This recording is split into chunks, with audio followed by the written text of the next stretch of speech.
Pagi, Bapak Ibu Saudara sekalian. Kita hari ini akan membahas satu tema mengenai yang terkecil dalam kerajaan surga yang akan terambil dari Matius pasal 11, namun sebelumnya mari kita sekali lagi berdoa. Bapa di dalam surga, kami dengan gentar datang kepada Tuhan. Kami memohon pimpinan dan penyertaan Tuhan, dan bila setiap kami boleh memahami isi hati Tuhan, dan kami boleh melaksanakan apa yang menjadi tugas dan tanggung jawab kami sebagai orang di dalam Kristus. Terima kasih ya Bapak, dengar doa kami dan berkati setiap kami. Dalam nama Tuhan Yesus kami berdoa. Amin. Mari kita membuka Alkitab kita, Bapak Ibu Saudara sekalian. Suara saya terdengar? Terdengar ya? Oh iya, oke. Bisa, Pak. Bisa ya, baik. Mari kita membuka Alkitab kita dari Matius pasal yang ke-11. Kita akan membaca ya dari ayat 2 ya. Mungkin dari ayat 2 sampai ayat 19. Tapi ada bagian yang nanti kita akan tekankan dari ayat yang ke-11 sampai yang ke-15. Saya bacakan buat kita. Matius 11 ayat 2 sampai ayat 19. Di dalam penjara, Yohanes mendengar tentang pekerjaan Kristus. Lalu menyuruh murid-muridnya bertanya kepadanya, "Engkaukah yang akan datang itu? Atau haruskah kami menantikan orang lain?" Yesus menjawab mereka, "Pergilah dan katakanlah kepada Yohanes apa yang kamu dengar dan kamu lihat. Orang buta melihat, orang lumpuh berjalan, orang kusta menjadi tahir, orang tuli mendengar, orang mati dibangkitkan, dan kepada orang miskin diberitakan kabar baik. Dan berbahagialah orang yang tidak menjadi kecewa dan menolak aku." Setelah murid-murid Yohanes pergi, mulailah Yesus berbicara kepada orang banyak itu tentang Yohanes. Jadi setelah murid Yohanes pergi ya, Tuhan Yesus baru bicara tentang Yohanes. "Untuk apakah kamu pergi ke padang gurun, melihat bulu yang digoyangkan angin kian kemari? Atau untuk apakah kamu pergi melihat orang yang berpakaian halus? Orang yang berpakaian halus itu tempatnya di istana raja. Jadi, untuk apakah kamu pergi melihat nabi? Benar, dan aku berkata kepadamu bahkan lebih daripada nabi. Karena tentang dia ada tertulis, 'Lihatlah, aku menyuruh utusanku mendahului engkau. Ia akan mempersiapkan jalanmu di hadapanmu.' Aku berkata kepadamu, sesungguhnya di antara mereka yang dilahirkan oleh perempuan tidak pernah tampil seorang yang lebih besar daripada Yohanes Pembaptis. Namun yang terkecil dalam kerajaan surga lebih besar daripadanya. Sejak tampilnya Yohanes Pembaptis hingga sekarang itu waktu Tuhan Yesus ngomong ya, kerajaan surga diserong dan orang yang menyerongnya mencoba menguasainya. Sebab semua nabi dan kitab Taurat bernubuat hingga tampilnya Yohanes. Dan jika kamu mau menerimanya, ialah Elia yang akan datang itu. Siapa bertelinga, hendaklah ia mendengar. Dengan apakah akan kuumpamakan angkatan ini? Mereka itu seumpama anak-anak yang duduk di pasar dan berseru kepada teman-temannya, 'Kami meniup seruling bagimu, tapi kamu tidak menari. Kami menyanyikan kidung duka, tapi kamu tidak berkabung.' Karena Yohanes datang, ia tidak makan dan tidak minum, dan mereka berkata, 'Ia kerasukan setan.' Kemudian Anak Manusia datang, ia makan dan minum, dan mereka berkata, 'Lihatlah, ia seorang pelahap dan peminum, sahabat pemungut cukai dan orang berdosa.' Tapi hikmat Allah dibenarkan oleh perbuatannya." Nah, Bapak Ibu Saudara sekalian, ini perikop yang mungkin puzzling ya. Maksudnya banyak hal yang membuat kita bertanya-tanya tentang perikop yang barusan dibaca gitu. Nah, untuk memahami bagian ini dan khususnya ayat 11, itu menjadi satu bagian yang kita perlu lihat di dalam ayat 2 sampai ayat 9 mengenai apa yang Tuhan Yesus jelaskan mengenai Yohanes Pembaptis. Jadi ya ini suatu hal yang sangat menarik ya. Kalau kita perhatikan betul-betul, yaitu adalah penjelasan Tuhan Yesus pertama-tama mengenai Yohanes Pembaptis. Nah, lalu di dalam perbandingan superlatif ya, berarti lebih besar dari gitu. Kristus menggunakan perbandingan ini untuk menyatakan yang paling kecil di dalam kerajaan sorga itu jauh lebih besar daripada Yohanes Pembaptis ya. Nah, sekarang kita akan coba renungkan sedikit ya. Ada beberapa tahapan sebetulnya Bapak Ibu Saudara sekalian untuk memahami kitab Matius. Yang pertama, secara sederhana, kita perlu memahami siapa audiens dari pembaca kitab Matius. Kemungkinan besar mereka adalah orang Yahudi dan Yahudi Kristen gitu. Jadi konteks di dalam kitab Matius ini sangat kental dengan penggenapan apa yang ditulis di dalam Perjanjian Lama. Dan di dalam bagian ini kita juga lihat ya, di dalam ayat 9, ayat 10 itu ada penggenapan di dalam Perjanjian Lama gitu. Dan khususnya di dalam Malayaki pasal 3 ayat 1 ya, itu kita lihat. Jadi ada banyak penggenapan di dalam Matius ini menjadi satu ciri bahwa inilah Mesias. Yesus itu adalah Mesias. Nah, sebelum kita lanjut lebih jauh Bapak Ibu, jadi kita melihat ya, Injil Matius ini syarat dengan penginjilan. Injil Matius ini syarat dengan menyatakan siapakah Kristus. Itu inti Injil Matius khususnya. Dan di dalam perspektif penggenapan akan nubuatan di dalam PL, menyatakan siapakah Kristus. Itu salah satunya. Lalu yang kedua Bapak Ibu ya, mungkin Bapak Ibu juga pernah mengikuti PA yang saya bawa mengenai Matius ya, di Geri Pusat gitu. Tapi saya tidak ulangi tentu saja, tapi saya coba summary sedikit. Yaitu di dalam Matius sendiri, Matius itu menggambarkan Kristus jauh lebih besar dari Musa pada waktu khotbah di bukit. Musa khotbah di Sinai, Kristus menyatakan otoritasnya waktu dia menyatakan khotbah di bukit. Dan di waktu khotbah di bukit itulah Kristus berbicara mengenai bahwa dia datang, dia menggenapi hukum Taurat. Berarti apa Bapak Ibu? Berarti Kristus ini adalah jauh lebih besar daripada hukum Taurat dan daripada kitab para nabi. Dan dia datang menggenapi daripada hukum Taurat itu. Dan sebagaimana di dalam Perjanjian Lama, hukum Taurat itu menjadi dasar hidup orang percaya yang menyatakan diri umat Allah itu adalah orang yang melakukan hukum Taurat. Waktu mereka melakukan hukum Taurat, mereka itu hidupnya akan berbeda daripada orang-orang yang ada di dalam budaya Timur Dekat kuno waktu itu. Mereka orang-orang yang hidup di dalam orang umat Israel yang menjalankan hukum Taurat, mereka akan menjalankan namanya kesucian, kekudusan hidup. Tetapi waktu di dalam pasal 5, kita melihat apa Bapak Ibu?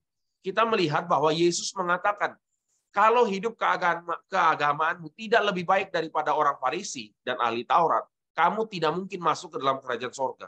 Berarti ada sesuatu yang, maksudnya kerajaan Allah itu ada natur yang jauh lebih besar daripada apa yang dinyatakan atau apa yang sudah diketahui oleh orang Israel pada waktu itu di dalam konteks hukum Taurat di dalam Perjanjian Lama. Maka, ini summary sedikit saja ya, saya tidak ulangi banyak gitu.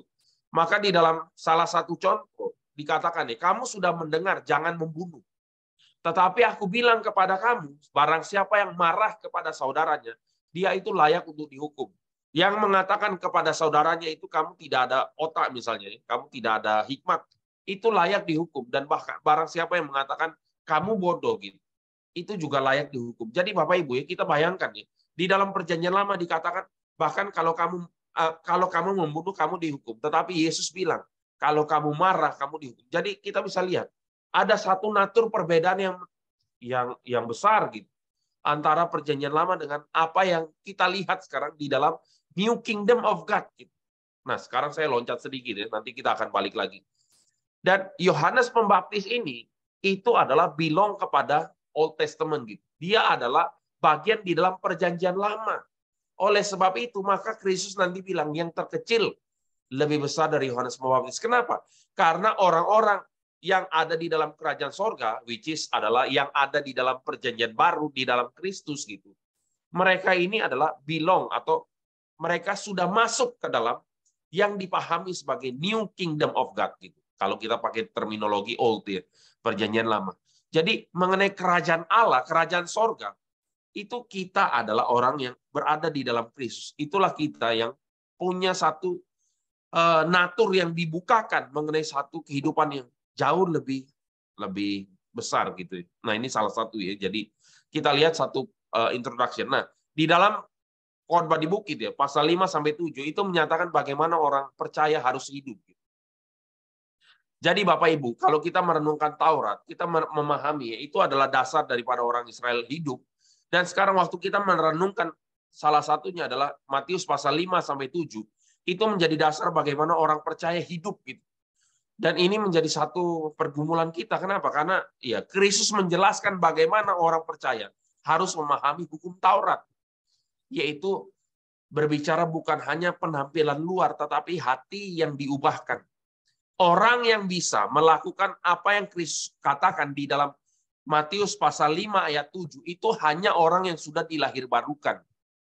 Jadi coba bayangkan nih, orang yang sudah dilahirbarukan yang bisa melakukan hukum Taurat. Karena itu memang adalah satu manifestasi daripada seseorang yang sudah diselamatkan.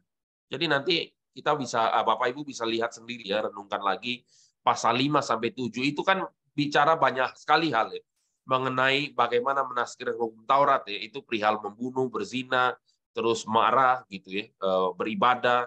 Terus pasal 6 sampai pasal 7 itu bagaimana berdoa yang baik, jangan bertele-tele, berpuasa. Jadi semua itu ditekankan kepada unsur hati gitu. Dan hati ini itu dikerjakan oleh Roh Kudus, makanya itu memberikan satu hati yang baru. Jadi kita memahami Bapak Ibu Saudara sekalian, siapa yang dimaksud yang terkecil itu? Yang terkecil itu adalah yang sudah ditebus oleh Kristus. Yang terkecil itu adalah orang yang sudah dilahirbarukan oleh Roh Kudus. Dan mereka inilah yang kalau kita lihat ya, ya tentu kita memahami yang terkecil ini bukan orang Kristen yang KTP gitu ya, bukan orang Kristen yang sekedar percaya, bukan. Tapi yang terkecil ini adalah terminologi ya di dalam pemahaman kita bahwa ini adalah orang yang dilahirbarukan. Dan orang yang dilahirbarukan, dia menjadi anggota atau warga kerajaan surga. Mereka ini yang sudah dilahirbarukan. Dan hati itu yang dipimpin oleh Roh Kudus melakukan apa yang dikatakan di dalam Matius pasal 5 sampai Matius pasal 7. Oke, ini pendahuluan ya Bapak Ibu ya. Jadi kita di dalam pengertian ini kita baru mulai bisa melihat ya. Wah, ternyata yang terkecil di dalam kerajaan sorga, pemahaman awalnya begini. Gitu. Nanti kita akan coba lanjutkan ya di dalam bagian-bagian lain.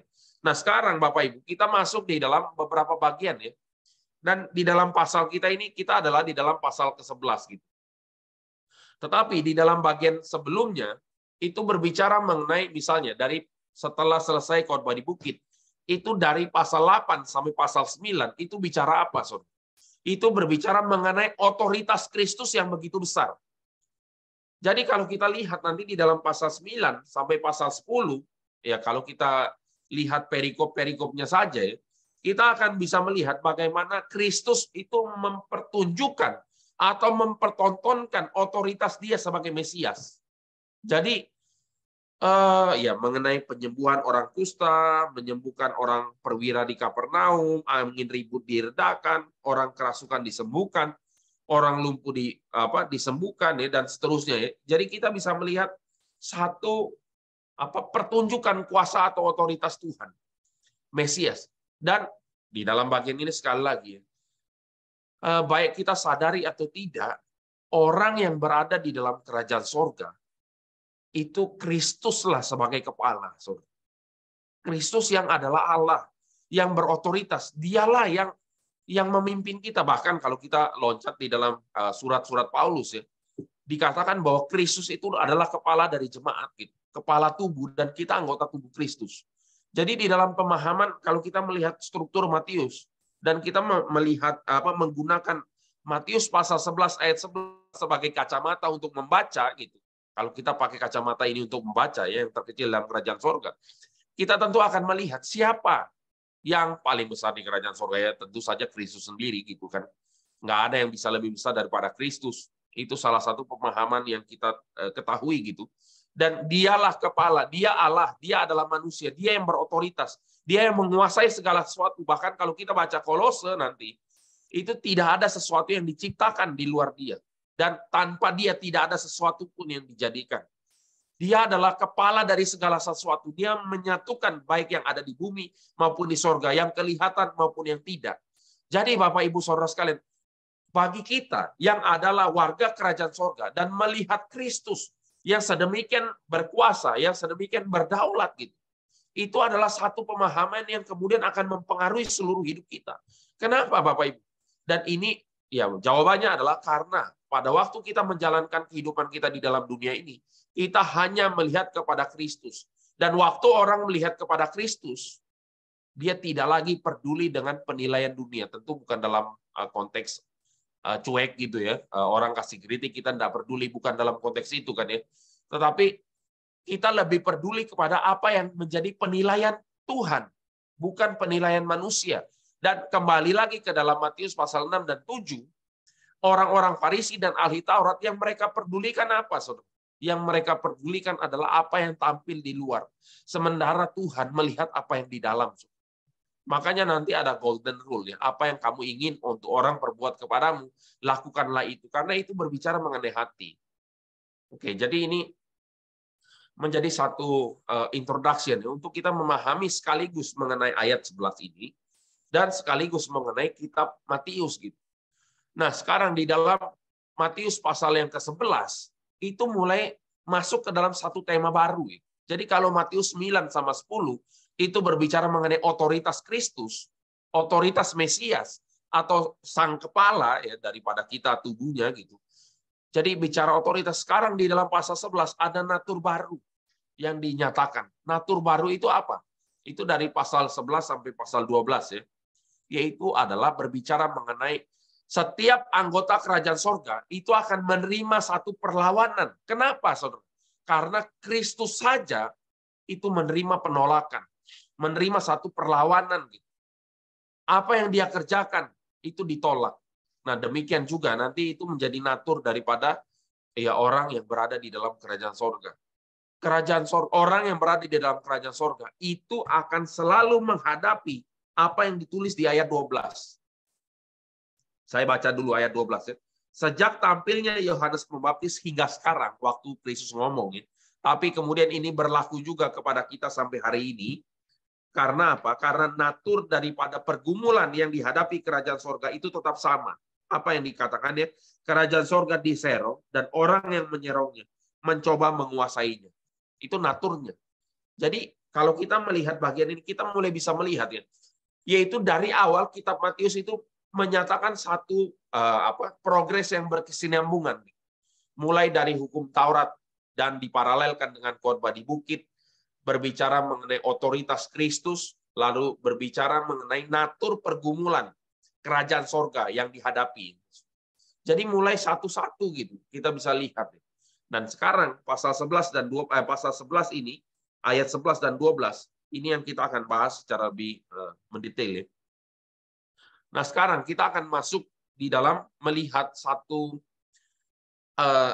testimoni yang biasa membuat kita itu bertanya-tanya di dalam pasal 11 ayat 2. Kenapa? Karena kita kayaknya pada waktu membaca ini kita rasa kayaknya Yohanes Pembaptis ini lemah gitu. Lemah dalam konteks kayaknya Yohanes Pembaptis saja bertanya mengenai Kristus kan gitu ya. Kita biasa kadang melihat Yohanes Pembaptis saja bisa mempertanyakan Kristus itu siapa gitu. Itu sesuatu hal yang kadang kita justru lihat itu kayaknya itu kelemahan Yohanes Pembaptis gitu ya. Mempertanyakan Kristus. Kami harus tunggu yang lain atau bagaimana ini sekarang gitu ya. Nah, sekarang kita mau coba lihat sedikit bagian nih di dalam ayat 2 sampai 6 lalu 7 sampai 10. Kita lihat sekali lagi di dalam ayat 2 sampai 6. Di dalam penjara Yohanes dengar tentang pekerjaan Kristus. Jadi Yohanes ini dengar pekerjaan Kristus. Ya, itu poin yang pertama penting. Lalu menyuruh muridnya bertanya kepadanya, "Engkaukah yang akan datang itu, atau haruskah kami menantikan orang lain?" Yesus menjawab mereka, "Pergi dan katakan pada Yohanes apa yang kamu dengar, kamu lihat. Orang buta melihat, orang lumpuh berjalan, orang kusta menjadi tahir, orang tuli mendengar, orang mati dibangkitkan, dan kepada orang miskin diberitakan kabar baik. Dan berbahagialah orang yang tidak menjadi kecewa dan menolak aku." Kalau kita memahami pengharapan daripada masa Second Temple Judaisme, kalau kita memahami natur nubuatan perjanjian lama mengenai Mesias, kalau kita memahami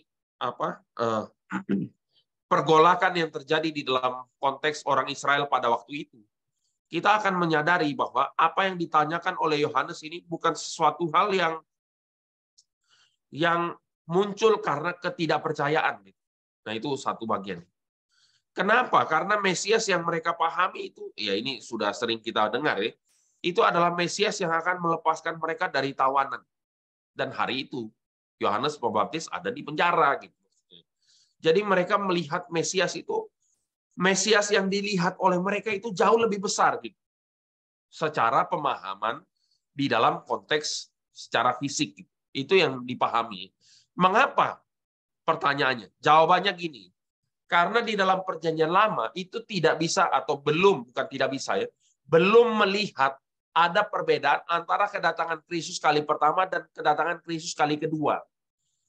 Kita tahu bagian ini karena kita sudah dapat PB gitu. Tetapi mereka di dalam perjanjian lama, mereka tidak tahu bedanya kedatangan Kristus kali pertama dan kedatangan Kristus kali kedua. Mereka melihat kedatangan Kristus kali pertama dan kedua ini menjadi satu kesatuan. Oleh sebab itu, ada percampuran antara kedatangan Kristus kali kedua dengan apa yang dilihat oleh Yohanes di dalam kedatangan Kristus kali pertama gitu. Di dalam ya ini ya, kalau kita mau memahami sedikit sudut pandang Yohanes, yaitu adalah mereka melihat Mesias yang datang itu adalah ya akhir daripada air mata. Ya itu kan ada di dalam Wahyu ya kalau kita lihat ya. Akhir daripada keluh kesah. Itu yang mereka lihat. Dan akhir daripada kerajaan-kerajaan yang membuat kejahatan. Itu adalah akhir di dalam masa di mana Mesias datang. Jadi Mesias akan mengakhiri semua hal-hal yang sedemikian. Dan itu yang kita pahami di dalam kedatangan Kristus kali kedua gitu. Nah, oleh sebab itu, Yohanes bertanya, kami harus menanti yang lain atau tidak gitu ya. Engkaukah yang datang atau haruskah kami menantikan yang lain? Justru dia bukan karena tidak percaya, saudara, tapi karena dia punya pengharapan yang lebih besar akan apa yang Mesias kerjakan. Dan ya di dalam konteks ini, pemahaman dia yang belum sempurna tidak bisa kita katakan bahwa dia itu tidak percaya kepada Kristus. Gitu ya, itu salah satu bagian yang kita perlu klarifikasi. Nah, sekarang jawaban Kristus juga tepat ya, yaitu adalah di dalam ayat 5 itu berbicara mengenai natur daripada. Jawaban Kristus itu gini. Di dalam ayat 5 dia sedang menyatakan natur daripada kedatangan Mesias di dalam kedatangan yang pertama. Apa yang dikerjakan Mesias di dalam kedatangan yang pertama? Ya ini yang dia katakan. Dan ini semua nubuatan para nabi yang digenapkan. Ini bagian yang pertama. Jadi dia tidak bilang bahwa tentara Romawi ditunggang balikan. Enggak, itu nanti di dalam konteks kedatangan yang kedua. Jadi ini bagian yang kita bisa garis bawahi. Nah, sekarang di dalam ayat 7 sampai 10 ini menarik, Saudara. Kenapa? Karena Kristus justru menyatakan bahwa Yohanes ini bukan orang yang lemah gitu. Kristus justru menyatakan dia yang paling besar dari perempuan, dari yang pernah dilahirkan oleh perempuan. Jadi ini kadang terminologi yang juga ya kadang kita juga confuse ya, apa yang dimaksud. Sekarang saya akan ajak kita lihat lagi ayat 7 sampai 10 ya. Ayat 10 ini menarik sekali ya. Kita baca dulu ya. Setelah murid-murid Yohanes pergi, mulailah Yesus berbicara kepada orang banyak itu tentang Yohanes. Untuk apakah kamu pergi ke padang gurun, melihat bulu yang digoyangkan angin kian kemari? Atau untuk apa kamu pergi, melihat orang yang berpakaian halus? Orang yang berpakaian halus itu tempatnya di istana raja. Jadi untuk apa kamu pergi? Melihat nabi? Benar, aku berkata kepadamu, bahkan lebih daripada nabi. Karena tentang dia ada tertulis, lihatlah, aku menyuruh utusanku mendahului engkau. Ia akan mempersiapkan jalanmu di hadapanmu. Jadi Bapak Ibu ya, kalau kita lihat di dalam bagian ini, kita melihat satu testimoni Tuhan Yesus kepada Yohanes. Testimoni Tuhan Yesus kepada Yohanes. Jadi di dalam bagian ini, Kristus lagi bilang, kamu pergi ke padang gurun itu untuk apa? Untuk lihat ilalang, tahu ya, kayak lalang itu ada bunganya, itu bulunya ya. Lihat bulu ditiupkan kian kemari, dan di tepi Sungai Yordan tempat Yohanes Membaptis itu kira-kira menurut para ahli itu lalang-lalang itu bisa tumbuh kira-kira mau hampir 3-4 meter gitu. Itu tinggi sekali gitu. Kamu pergi ke padang gurun untuk lihat itu? Tentu saja tidak. Atau kamu pergi ke sana untuk lihat orang terkenal, orang ternama, orang yang punya jabatan, orang yang punya pengaruh, orang yang berpakaian halus, itu maksudnya konotasinya ke sana. Tidak. Kalau kamu mau lihat orang yang berpakaian halus, kamu pergi ke istana gitu ya. Jadi untuk apa kamu pergi? Untuk melihat nabi. Jawabannya betul, Saudara. Dan lebih daripada nabi. Nah, sekarang kita coba lihat sedikit ya, natur daripada pekerjaan Yohanes Pembaptis itu. Yang menjadi pembuka jalan, yang mempersiapkan jalan bagi Mesias. Nah, jadi di dalam poin ini kita akan merenungkan nih, sebetulnya Yohanes itu berapa besar, Saudara. Dan kemudian nanti waktu kita lihat ayat 11, kita akan memahami satu natur yang berikutnya. Nah, sekarang Yohanes Pembaptis itu besar sekali sebetulnya ya dalam konteks zaman Perjanjian Baru. Bahkan Yesus itu, Tuhan Yesus belum terlalu dikenal pada waktu itu karena Yohanes duluan melayani kan gitu. Setelah Yohanes masuk penjara, baru nanti Tuhan Yesus yang lebih banyak pelayanan gitu. Nah, di dalam konteks ini, Bapak Ibu Saudara sekalian, kita lihat baik di Yohanes nanti di Injil yang lain menyatakan satu natur pekerjaan Yohanes. Apa itu? Pada waktu dia berkhotbah di padang gurun, pada waktu dia membaptis, itu digambarkan seluruh Israel datang kepada dia. Ya tentu di dalam satu bahasa retorika. Ya. Tetapi seluruh orang Israel datang kepada Yohanes Pembaptis. Dan Yohanes Pembaptis itu, saudara, dicatat dia tidak melakukan mujizat. Sama sekali tidak ada mujizatnya dia. Tetapi pertanyaannya, kenapa dia dikatakan sebagai lebih besar dari Nabi? Saudara? Ini kadang-kadang kita bingung ya, kenapa? Natur apa yang membuat Yohanes Pembaptis itu lebih besar daripada nabi-nabi di dalam Perjanjian Lama? Apa, saudara?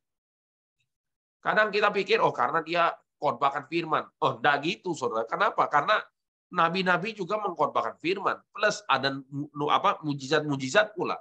Elia, kalau kita mau ngomong, itu ya mujizatnya berapa besar gitu ya. Kalau kita lihat, turunkan api dari langit, ya membantai nabi-nabi Baal, dan banyak hal lain. Ya. Jadi, di dalam bagian ini, kenapa Yohanes Pembaptis dikatakan lebih besar daripada nabi-nabi itu? Lebih besar dari nabi. Kenapa, saudara? Karena ada satu natur yang membedakan Yohanes Pembaptis dari nabi-nabi Perjanjian Lama. Apa itu? Yaitu karena dia memperkenalkan siapakah Kristus secara langsung. Sekali lagi, Yohanes Pembaptis, kenapa lebih besar daripada nabi yang lain? Karena dia adalah yang memperkenalkan siapakah Kristus secara langsung. Pada waktu di Sungai Yordan, dia mengatakan, inilah dia yang aku maksudkan itu. Yang membuka tali kasutnya pun aku tidak layak. Gitu. Padahal Yohanes Pembaptis hari itu sangat terkenal, saudara. Bayangkan ya, ada orang berbondong-bondong cari Yohanes Pembaptis di mana, saudara? Bukan di mall, bukan di tempat yang nyaman, bukan di tempat yang secara manusia itu proper gitu. Tetapi di padang gurun, cari sampai ke padang gurun. Hari ini kan terbalik, saudara. Ironis ya. Kalau tempatnya tidak nyaman, tidak mau datang. Kalau ada tantangan apa, hujan semua, tidak mau datang, saudara. Hari itu mungkin tidak ada payung, saudara. Jadi kalau datang ke padang gurun itu niat cuma satu, dengar Yohanes. Bayangkan, ini orang berapa besar, saudara. Kalau kita di posisi Yohanes, itu sangat gampang tergoda untuk jatuh dalam namanya kesombongan spiritual. Ini semua orang datang kepada saya. Mendengarkan suara apa yang saya nyatakan. Tetapi Yohanes itu kerendahan hatinya itu luar biasa. Saudara. Dia mengatakan, membuka tali kasut pun aku tidak layak. Padahal orang yang sama itu berkata kepada Herodes Antipas. Itu pimpinan tertinggi di Yerusalem hari itu ya, di Israel hari itu. Dia bilang apa? Tidak layak bagi kamu untuk ambil istri saudaramu. Oh, jadi dia menegur bahkan orang-orang yang paling punya jabatan paling tinggi. Dan kekonsistenan Yohanes Pembaptis itu sama. Dia mengatakan kepada pemungut cukai, dia katakan kepada prajurit-prajurit, dia katakan kepada orang-orang Farisi, dia katakan apa yang menjadi isi hati Tuhan. Luar biasa besar, saudara Yohanes Pembaptis. Tetapi kenapa dia dikatakan lebih besar dari nabi yang lain? Jawabannya karena dia memperkenalkan siapa Kristus. Nah, oleh sebab itu, sekarang kita juga mulai sudah memahami satu lagi bagian. Kenapa yang terkecil di dalam kerajaan sorga itu lebih besar dari Yohanes Pembaptis? Jawabannya apa, saudara?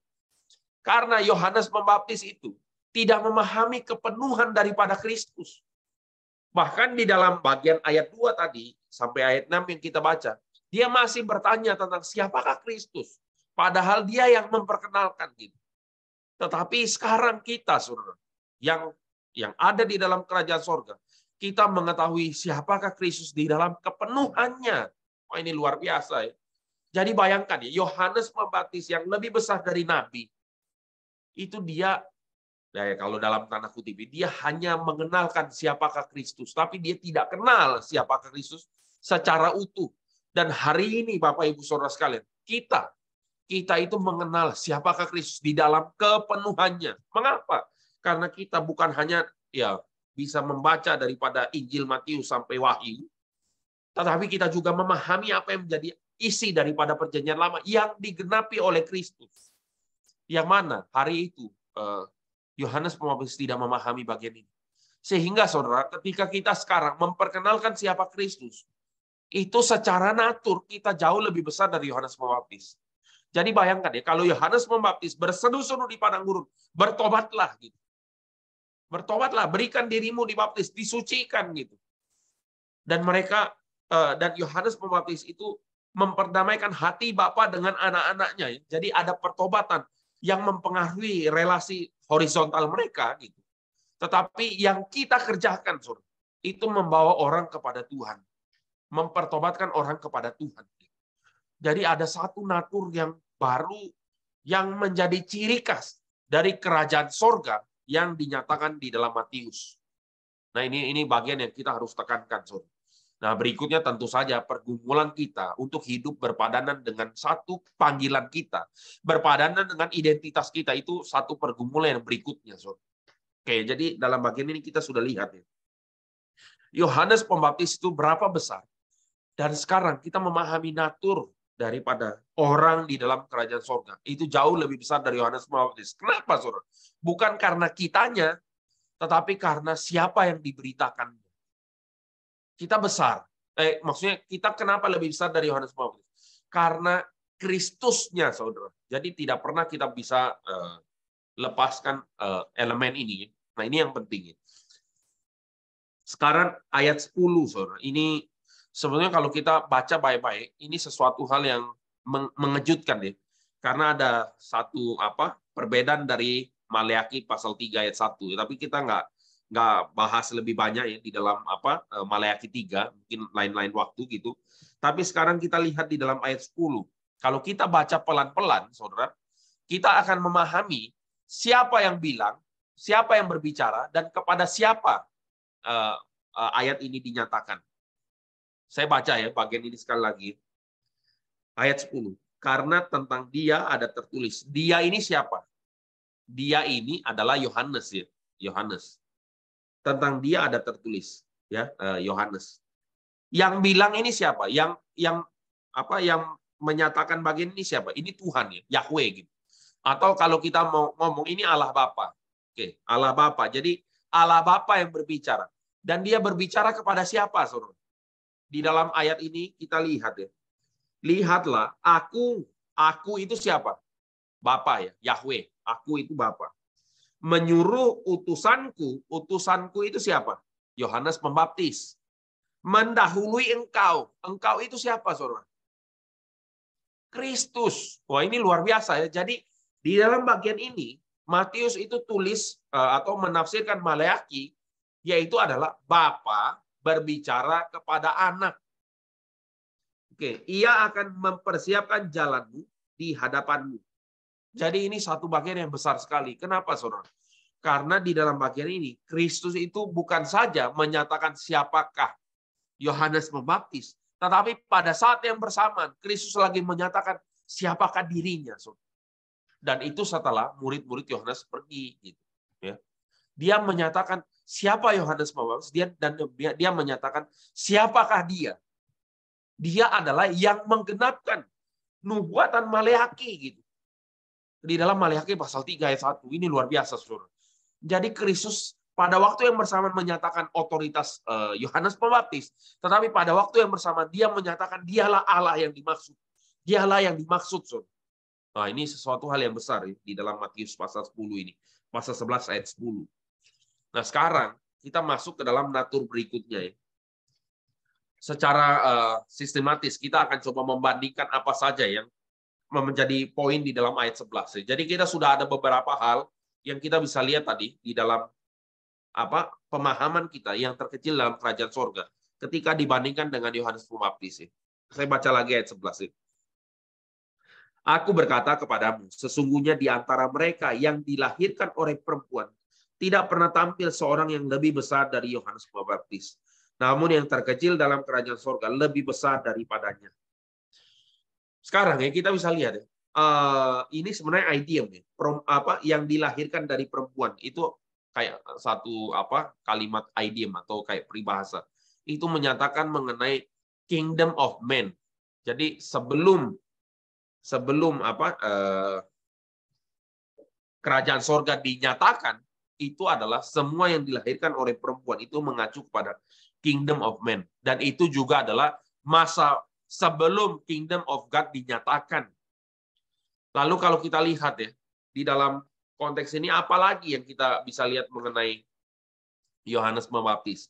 Di dalam Maleakhi pasal 3 itu dinyatakan ya, bahwa Yohanes Pembaptis ini berkuasa di dalam spirit dan power yang diberikan seperti kepada Elia. Jadi nanti Kristus bilang ya di dalam ayat 14 ayat 13 ya. Sebab semua nabi dan kitab Taurat bernubuat hingga tampilnya Yohanes. Dan jika kamu menerimanya, ialah Elia yang akan datang itu. Jadi di dalam bagian ini Kristus lagi menjelaskan bahwa Yohanes Pembaptis itu belong kepada Old Testament. Dia adalah termasuk di dalam kategori perjanjian lama, seperti yang tadi kita bahas ya. Dia ini kita coba summary-kan lagi apa yang kita bahas tadi ya. Dia merestore atau mendamaikan hati antara bapa dan anak. Dia membuka jalan bagi Kristus. Dia adalah nubuatan daripada pengenapan nubuatan dari utusan yang buka jalan. Inilah Yohanes Pembaptis. Di dalam pengertian satu pengaruh yang Yohanes Pembaptis kerjakan begitu besar. Tapi sekarang yang terkecil dalam kerajaan sorga itu lebih besar dari Yohanes Pembaptis karena kenapa, saudara? Sekali lagi ya, ini bagian dari sedikit summary.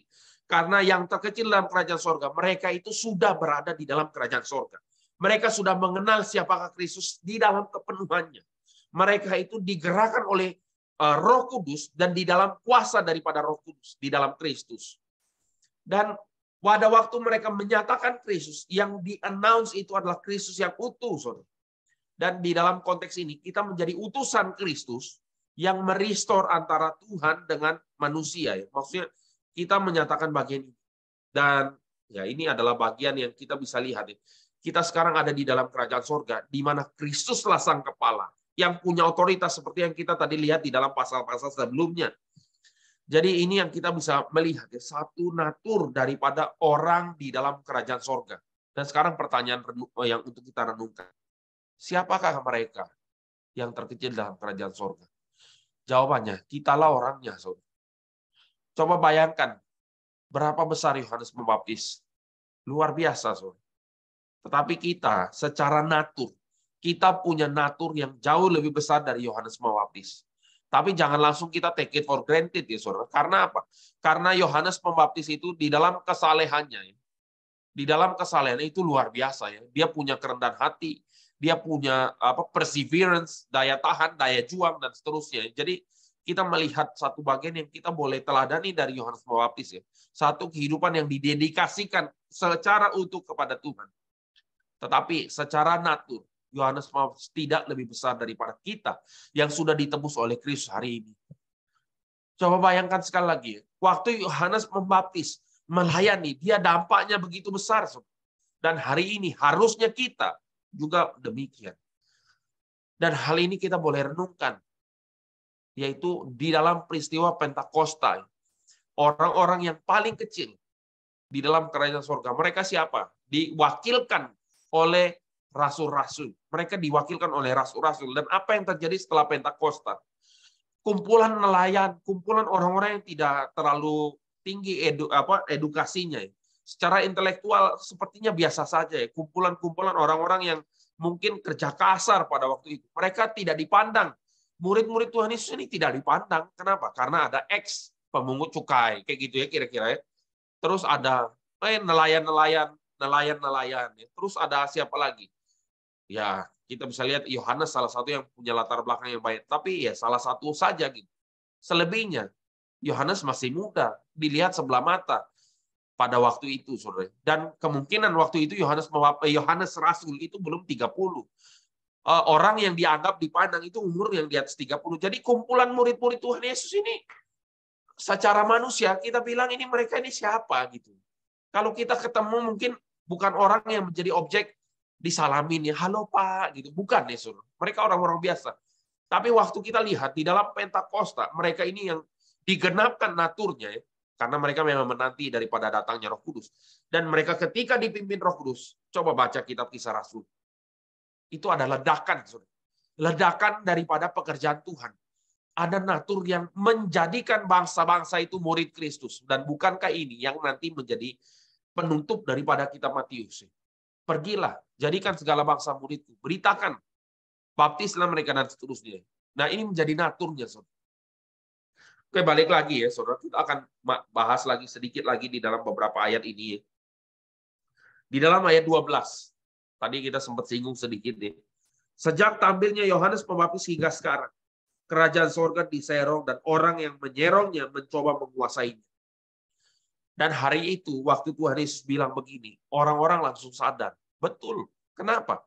Karena Yohanes Pembaptis ada di mana? Di dalam penjara. Saudara. Dan nanti yang mengatakan hal ini, Kristus, itu berakhir di mana? Secara manusia, ya, dia disalib. Jadi kita lihat ya, kerajaan dunia ini akan selalu berupaya menghancurkan pekerjaan Tuhan. Sejak tampilnya Yohanes Pembaptis, karena Yohanes Pembaptis itu adalah berbicara mengenai satu awal daripada kingdom of God. Dia itu pembuka jalan, tapi dia belum masuk di dalamnya.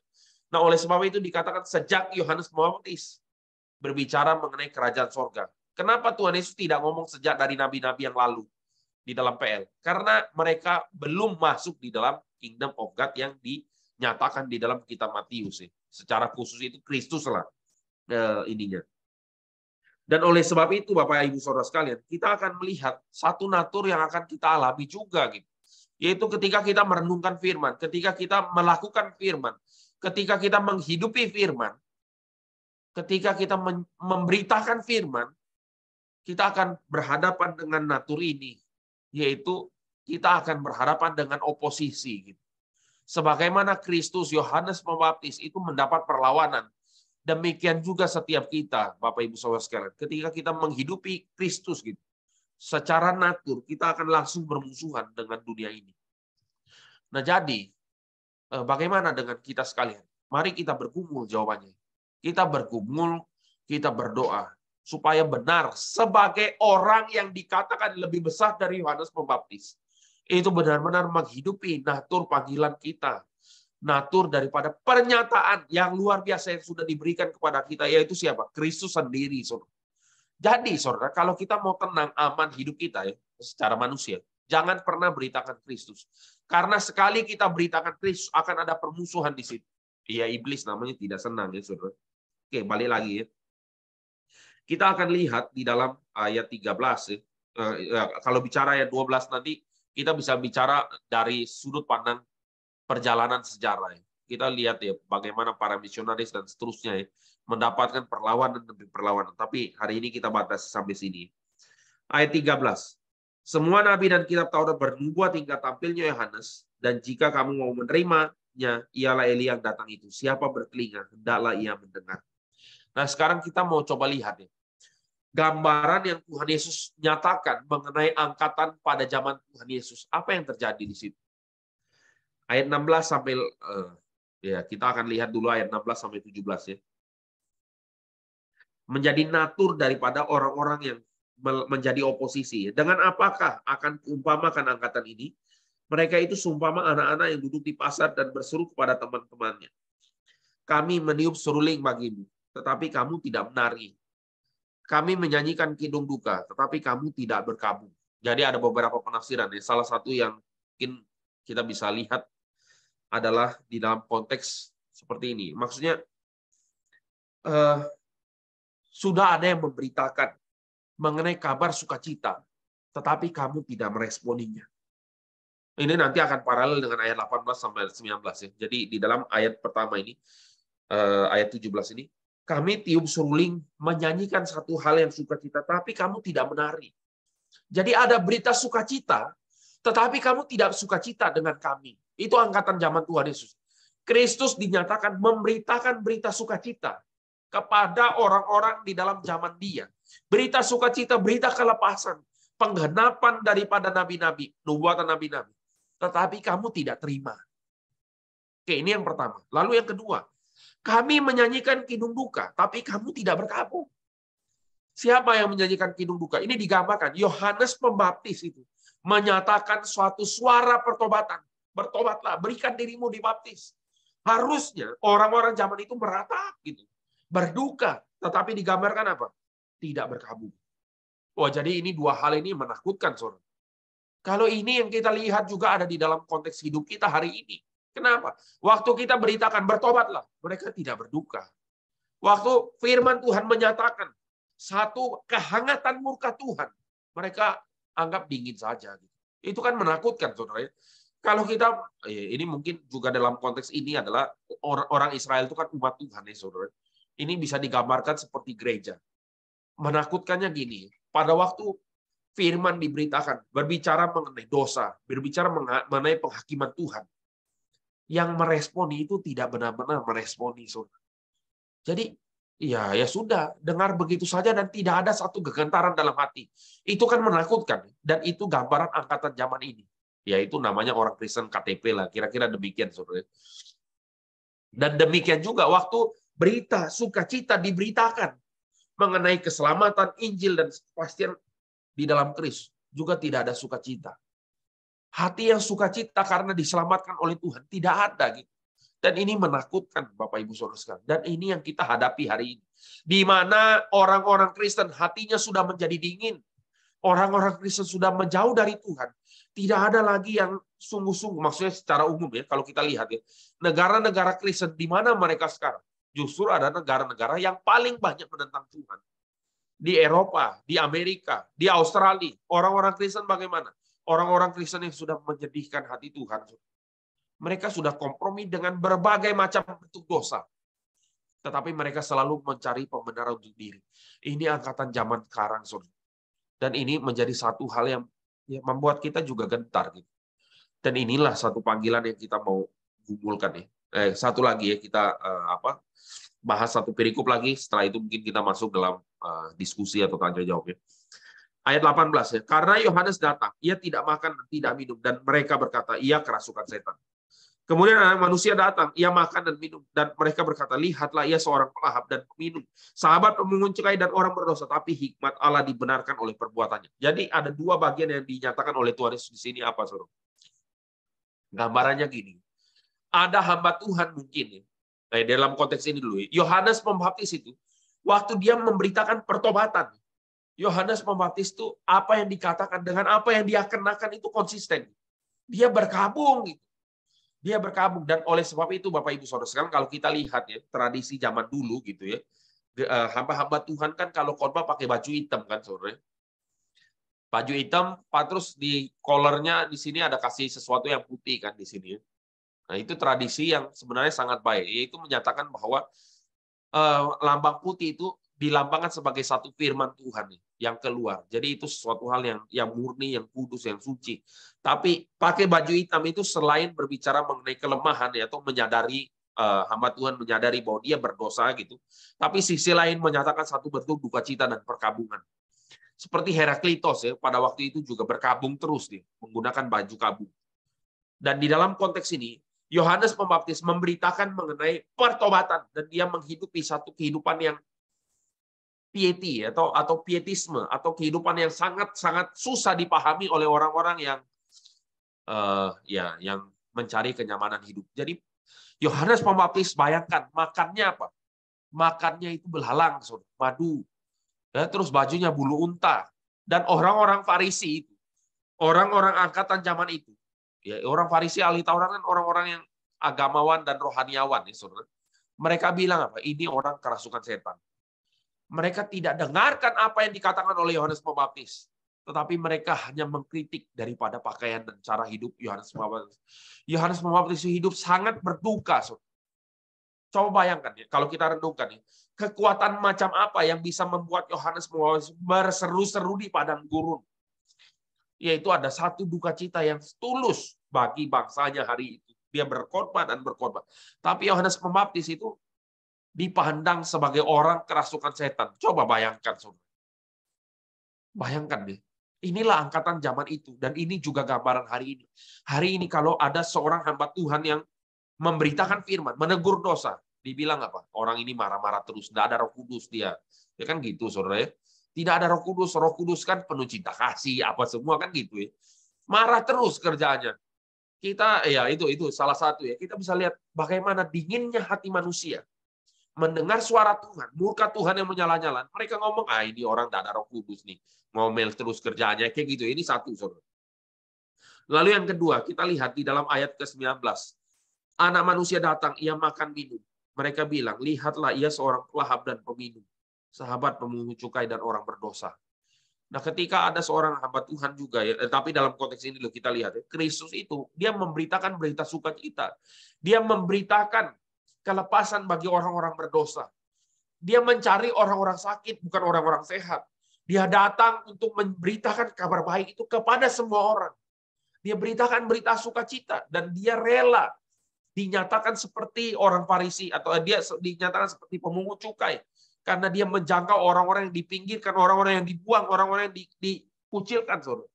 Dia mau duduk makan bersama dengan orang berdosa tanpa mengkompromikan dirinya tentu saja. Dan orang mengatakan dia pelahap dan peminum. Wah, ini coba lihat ya. Bahkan Kristus dibilang pendosa. Coba bayangkan saja. Dan itu adalah angkatan yang dinyatakan oleh Tuhan Yesus pada hari itu. Jadi orang hatinya keras, tidak bisa dengar firman, tidak bisa dengar firman yang menegur dosa, tidak bisa dengar juga firman yang menyatakan siapa Kristus. Ini natur oposisi yang kita hadapi juga hari ini, saudara sekalian.